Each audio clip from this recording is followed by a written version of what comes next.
께서 여러분과 함께 율가가 전한 거룩한 복음입니다. 주님의 말씀입니다.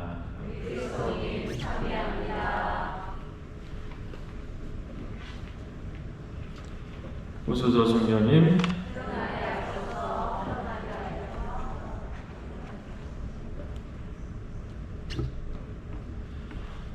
오늘 성경 한번 같이 알아보는 시간, 오늘은 나병 환자에 대한 것을 주제로 한번 살펴보도록 하겠습니다.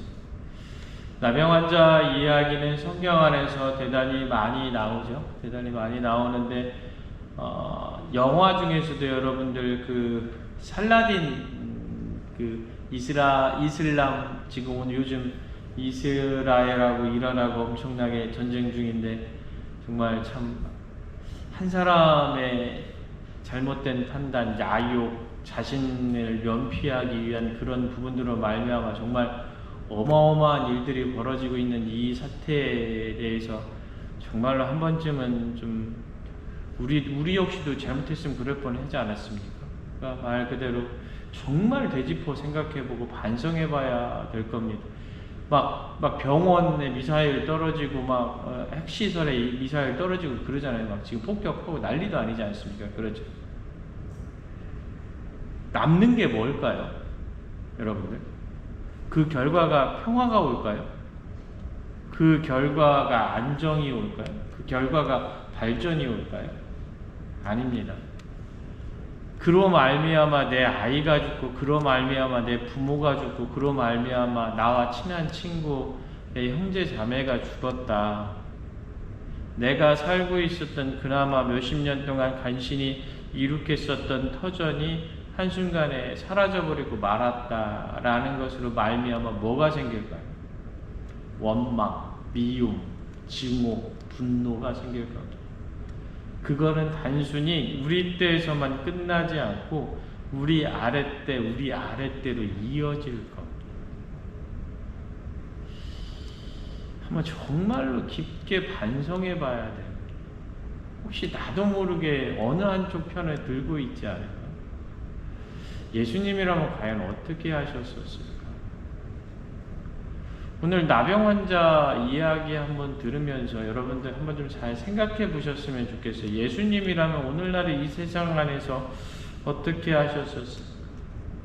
여러분들 이 나병이라는 것, 지금이야 나병 환자가 이제 거의 없어졌고 발병 초기에 약을 먹으면 거의 완쾌되는 분위기여서, 나병이란 예전에 우리 소록도 있었지 않습니까? 그렇죠? 정부 정책적으로 완전히 격리시켰었던 그 가장 큰 이유 중에 하나가 뭐냐면 나병이라는 것은 그냥 병이 아니었죠. 전염성이 엄청 강한 병이었었다라는 거죠. 그러니까 말 그대로 현대에서도 그랬는데 2000년 전 시절에 의료행위라고는 찾아볼 수 없었던 시기에 말 그대로 나병에 걸린 사람은 결국에 천형이 아니었겠었던 거예요.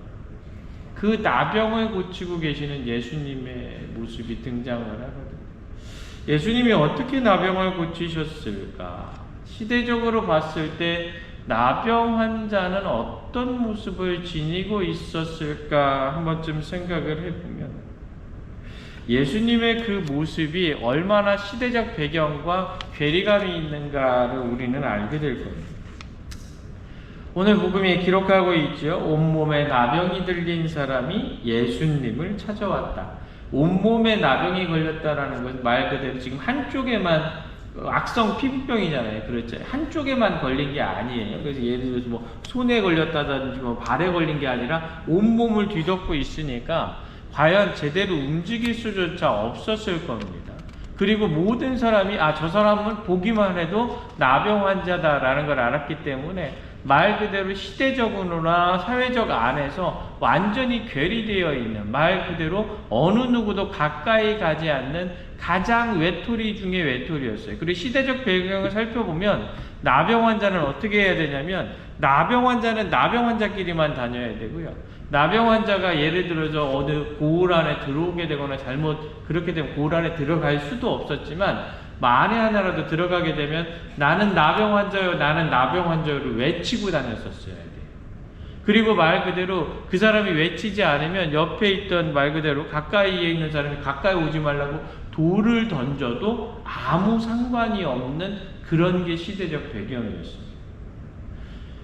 말 그대로 내가 알고 지내던 친구와 내 남편과 내 아내와 내 부모와 헤어져서 혼자 외롭게 살아야 돼요. 그때 당시에 있어서 혼자 산다라는 것은 곧 결국 죽음에 이를 수밖에 없는 부분이었을 것이고, 그로 말미암아 그 외로움을 조금이라도 해결하려고 했을 때 어떠한 해결 방법도 없는 말 그대로 완전히 외톨이가 되어 있는, 완전히 버림받은 상태의 사람을 우리는 나병 걸린 환자로 생각을 하면 되는 거죠. 그 환자가 어떻게 마지막으로 용기를 내서 예수님을 찾아오는 겁니다. 멀리서 어떤 나병 환자를 고쳤다더라, 저 양반한테 가면 병이 고쳐질 수 있다더라 라는 막연한 것에 대한 희망을 걸고 있는 그런 모습이었다라는 겁니다. 말 그대로 나병 환자가 어떻게 합니까? 결단을 내려서 예수님께 다가오죠. 그러면서 복음은 뭐라고 전합니까? 예수님, 주님, 원하시기만 하시면 나를 깨끗하게 하실 수 있을 겁니다 라고 이야기를 합니다. 어떤 마음이었을까요? 내가 만약에 그 나병 환자인데 예수님 앞에 딱 가가지고 예수님 보고 당신께서 원하시면 저를 깨끗하게 하실 수 있을 겁니다 라고 이야기하는 거예요. 가뜩이나 외롭고 버림받아서 아무것도 할 수 없는데 그나마 희망을 걸고 있는 사람한테 가서도 저를 낫게 해주십시오, 저를 고쳐주십시오 라고 이야기할 수 없는 그 완전히 내려와 있는 상황입니다. 내 힘으로는 아무것도 할 수 없음을 이야기하고 있는 상황이죠. 저를 살려주십시오조차 이야기할 수 없는 상황이었다. 그렇게 나병 환자는 낮은 곳에 있는 모습 안에서 이야기를 하는 겁니다. 어떤 생각이었을까요? 예수님이 나를 고쳐주시기를 바랄까? 고치시려고 할까? 네, 막연한 것이었겠죠. 고쳐줬으면 좋겠는데 고치실 수는 있는 걸까? 내가 들은 게 사실인가? 고쳐주신다고 약속은 하실까? 그러면 고쳐지면 내가 지금 바로 고쳐질까? 아니면 언젠가 고쳐질까? 수많은 생각 속에 왔었을 겁니다. 그러면서 어떻게 그 후에 이야기를 했었을 겁니다. 어떠한 경우에 있어서도 이야기할 수 없고 확신할 수도 없는 문제였었다. 그런 상태가 바로 나병 환자의 모습이었다. 지금 나병 환자는 오로지 예수님 앞에 엎드려서 예수님의 자비만을 간절히 원하는 부분이에요. 여러분들은 어떻습니까? 여러분들도 어떻게 그렇게 자비를, 예수님의 자비, 예수님의 사랑, 예수님의 은총을 그런 마음으로 바라십니까? 주면 좋고 아니면 말고. 혹시 그러십니까? 어떻게 하십니까? 성전건립기금 내고 있죠? 성전건립기금 내면 난 돈 1,000만 원, 2,000만 원, 3,000만 원, 한 1억 냈으면 좋겠어. 그런 마음들 다 갖고 계시잖아요. 그렇죠? 그러면은 하는 예수님한테 기도해 보셨어요? 아유, 내가 마음은 1억 내고 싶지만 100만 원밖에 못 내서 어쩔 수 없네 하고 끝나셨습니까? 아니면 정말로 예수님, 제가 정말로 1억 내고 싶어요, 정말로 1,000만 원 내고 싶어요, 정말로 이만큼 내고 싶어요 라고 하면서 어떻게 하면 좋을까요? 예수님하고 늘 상의를 한번 해보셨습니까? 곰곰이 생각해보면 10명 중에 9.9명은 상의하지 않아. 내 능력껏 내가 할 수 있는 만큼 하고 나는 했어, 이렇게 생각해. 또 때로는 어떻게, 내가 지금 능력 안 되는데 뭐 안 된다고 해서 뭐 안 될 것도 없고, 시무님도 맨날 뭐 그렇게 얘기하는데 뭐 괜찮아, 이렇게 얘기해. 무엇이 없는 걸까요? 내가 잘못된 신앙도 아니고 말 그대로 어떻게 보면 이상한 신앙도 아니고 말 그대로 내 안에 부족한 게 있는 거죠. 무엇입니까? 간절함. 그 간절함이 대단히 중요해요. 신부들도 마찬가지예요. 무언가 사목적인 열정, 사목적인 것을 해가지고 막 성당에 갔는데 성당에 200명밖에 안 나오던 신자들이 갑자기 막 불이 타올라가지고 막 사람들에서 어느 날에 갔더니 막 미사에 1,000명 나오고 1,500명 나오면 얼마나 좋겠어요, 기준? 아니요. 얼마나 좋겠어, 그지? 200명 나와가지고 그냥 할머니 100명 나와가지고 목소리 하나도 안 나오고 있다가 막 어느 날인가 막 가가지고 애들이 막 200명, 300명씩 나오고 얼마나 좋아. 그렇잖아요. 아닌가? 좋잖아요. 그죠? 그럼 어떻게 해야 돼? 그것을 할 수 있도록 신부가 밤낮 없이 뭔가 노력을 하고 기도를 하고 사람들을 만나고 뭔가를 해야 되잖아요. 그렇죠? 근데 그렇게 하는 신부님 봤어요? 나 25년 동안 살면서 잘 못 봤어. 봤어요? 다행이네. 근데 중요한 게 있어요. 그만큼 간절함이 없어요. 신부도 그렇고 수도자도 그렇고 신자들도 그렇고 그랬으면 좋겠는데를 뛰어넘는 그러기 위한 간절함이 없어요. 이게 우리 신앙인들 안에서 대단히 부족한 것 중에 저도 그렇고 여러분도 그렇고 정말로 이것이 아니면 내 신앙이 끝이 난다라는 그 생각을 가지고 그런 간절함을 가지고 무언가를 해봤던가. 오늘 나병 환자의 모습을 보면서 정말 아무것도 없는 완전히 내려놓는 사람의 입장에서 오로지 예수 그리스도의 자비와 사랑만을 강구하는 그것만이 오로지 자신을 낫게 해줄 수 있다는 아주 작은 유일한 것, 그것조차 확신할 수 없는 그 모습의 간절함을 가지고 있었던가. 이게 대단히 필요하지 않겠습니까? 우리 신앙 안에서. 그래서 우리가 정말로 신앙을 살아가면서 그런 간절한 부분들, 결국에 신앙을 통해서 내 인생의 모든 것을 걸 수 있다라는 생각을 했을 때 예수 그리스도를 만날 수 있지 않을까. 반대로 이야기하면 나병 환자가 그런 간절함을 가질 수 있었기 때문에 돌에 맞아 죽을 위험이 있는 그 고장 안으로 들어가는 거죠. 그리고 어떻게 그 간절함 때문에 얼마나 예수님 주변에 사람이 많았겠어요. 그 앞을 뚫고 가서 예수님 앞에 어떻게 당신께서 하고자만 하시면 저를 낫게 하실 수 있으니 그렇게 외칠 수 있었던 그 간절함이 있었던. 그래서 그 간절함을 우리가 좀 한 번쯤 봐야 되지 않겠나. 거기에 대한 예수님의 응답은 어땠습니까? 여러분들? 예수님의 반응, 이 나병 환자의 간청에 대해서 예수님의 반응은 우리가 상상할 수 없는 부분입니다. 여러분들, 우리가 일반적으로 일을 하려고 할 때 어떻게 합니까? 예를 들어서 여러분 오늘 샌드위치 드셔보신 분 계신가? 샌드위치 잘 먹었어요? 네? 제 본당 신부 방지거 샌드위치라고 오늘 개봉했는데 네? 맛이 혼자 만들어 보니까 아침 새벽 6시 반에 나와서 만들었는데 11시 반까지 만들었는데 20몇 개밖에 못 만들겠더라고요. 네? 시간 오래 걸리더라고요. 혼자 준비하고 혼자 뭐 다 하고 하려니까. 그래서 제가 다짐을 했죠. 샌드위치 만드는 A, B, C, D 팀을 만들어야겠다. 네? 왜냐면 요일로 화, 수, 목, 금 만들어야 되니까. 그래서 3명씩 하면 1시간 반씩만 하면 전날 준비해 놓으면 잘 될 것 같아. 네? 그래가지고 3명씩 한 팀으로 해서 12명을 제가 뽑을 생각이에요. 12명. 여러분들 12명 뽑을 테니까 내가 좀 봉사하시겠다는 분들 지원하세요. 아시겠죠? 이렇게 얘기하면 이제 그때부터 생각이 들어가.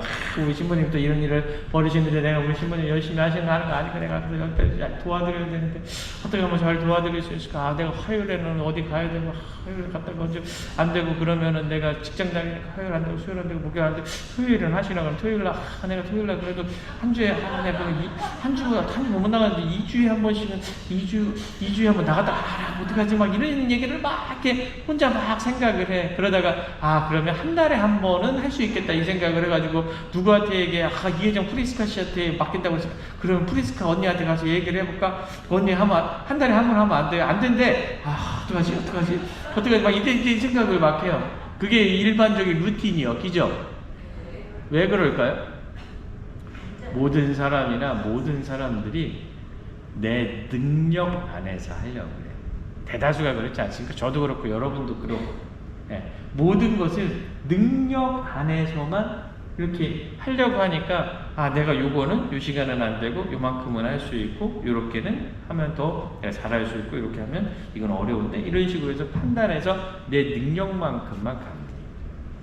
그런데 그렇게 되면 능력만큼의 일만 돼요. 근데 예수님의 방식은 그렇지 않았어요. 뭐냐면 나병 환자를 낫게 하시는데 어떻게 낫게 하셨습니까? 복음을 딱 보면 거기에 뭐라고 나옵니까? 손을 대시며 라고. 그러니까 무슨 이야기냐면 당신은 그냥 말씀만으로도 그래 내가 원하니까 너 깨끗하게 되거라 라고 이야기하면 나병이 싹 나서요. 그렇죠? 그런데 나병은 낫을지 모르겠지만 그 사람의 마음 안에 이미 받았었던 그 어마어마한 자존심의 결여, 말 그대로 죽을 위험에서였던 그 안에서 있었던 많은 사람들에게 당했었던 그 핍박과 그 어려움으로 말미암아 상처받았던 것들은 낫지 않았을 거예요. 나병이 걸렸었던 것은 깨끗하게 될지 모르겠지만 그 마음 안에는 사람들에 대한 두려움, 사람들에 대한 불만, 사람들에 대한 미움이 가만히 있었어요. 그런데 어떻게? 나병을 낫게 하실 수 있는 그 능력의 그분이 나병이 옮을 수도 있는데도 불구하고 당신의 손을 먼저 갖다 대셨다라는 거예요. 이게 우리와 다른 예수님의 접근 방식이죠.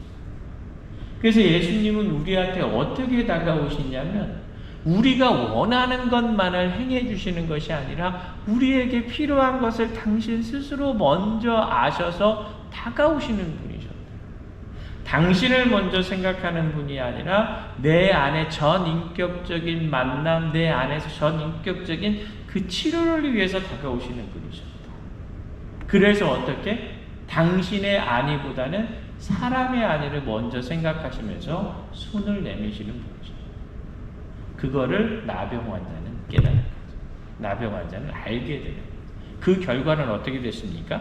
나병이 낫을 뿐만 아니라 내 마음 안에 있는 상처까지도 낫게 되는 겁니다. 여러분들은 어떻게 하시겠습니까? 고치는 것을 먼저 하시겠습니까? 손대는 걸 먼저 하시겠습니까? 그렇죠? 손대는 걸 먼저 하세요? 다행입니다. 저는 이렇게 제가 얘기는 하고 있지만 저는 먼저 나서라 이렇게 얘기하고 나약해서 어떻게 보면 신앙이라는 건 내가 먼저 손을 대려고 노력하는 그러한 모습이어야 되지 않겠네. 누군가의 마음이 어려울 때 단순히 그 마음을 위로해 주는 것이 아니라 그 안에 있는 것까지 먼저 다가가려고 노력하는. 그 결과 어떻게? 모든 것을 치유받았고 그 치유받음으로 인해서 나병 환자는 예전의 삶으로 완전히 돌아갈 수 있게 되었다라고 합니다. 율법에 따라서 예수님은 그 다음에 어떻게 이야기합니까? 가서 제사장 말 그대로 사제에게 네 몸을 보이고 예물을 바쳐서 네 몸이 깨끗해진 것을 낫게 했다라는 것을 정확하게 입증해라 라고 이야기를 합니다. 모세 율법에 따라서 예전에도 나병이 자연적으로 치유되는 경우도 있었었거든요. 그러다 보니까 어떻게 말 그대로 그런 율법들이 있었다라는 겁니다. 여기서도 한번 좀 생각해 볼 필요가 있죠. 만약에 이 사람이 낫는 걸 알았을 때 과연 그 사제에게 가서 자신의 몸을 보여주고 싶었을까? 쉬운 일은 아니었을 겁니다. 그런데 예수님은 그렇게 이야기합니다. 이 사람은 따랐을까요? 안 따랐을까요? 자신을 낫게 해주신 그분의 말씀이기 때문에 100% 따랐을 겁니다. 그것에 대한 결과는 뭡니까? 완전한 공동체로서의 복귀입니다. 예수님은 단순히 그 사람의 마음과 몸을 낫게 해주신 것뿐만 아니라 그 사람과 떨어져 있음으로 인해서 다른 이들이 입었던 그 상처까지도 완전히 해결해 주시는 분이시었다. 이게 나병 환자의 치유 기적이여기가 아니겠는가 한 번쯤 생각해 봐야 됩니다. 더 많은 얘기가 있는데 더 이상 이야기하면 너무 시간이 길어질 것 같아서 여기까지만 하도록 하겠습니다. 나병 환자 이야기 한 번쯤 살펴보면서 과연 우리의 모습이 어떻게 해야 되는가? 이 나병 환자의 간절함과 예수님이 나병 환자에게 다가가시는 그 마음의 양을 바라보면서 우리 신앙인의 모습도 그래야 되지 않겠는가? 그런 간절함이 있어야 되고 예수님이 보여주셨던 그런 행동으로 내 이웃에게, 내가 알고 있는 사람들에게, 내 공동체에게 그렇게 다가가야 되지 않겠는가? 그렇게 변화와 달라짐이 필요하지 않게 한번 생각해 봅니다.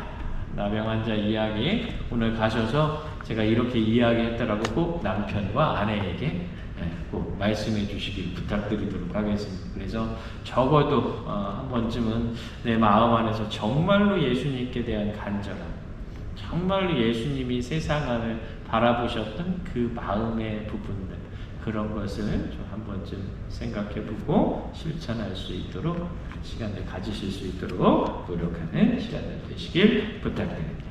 잠시 묵상하도록 하겠습니다.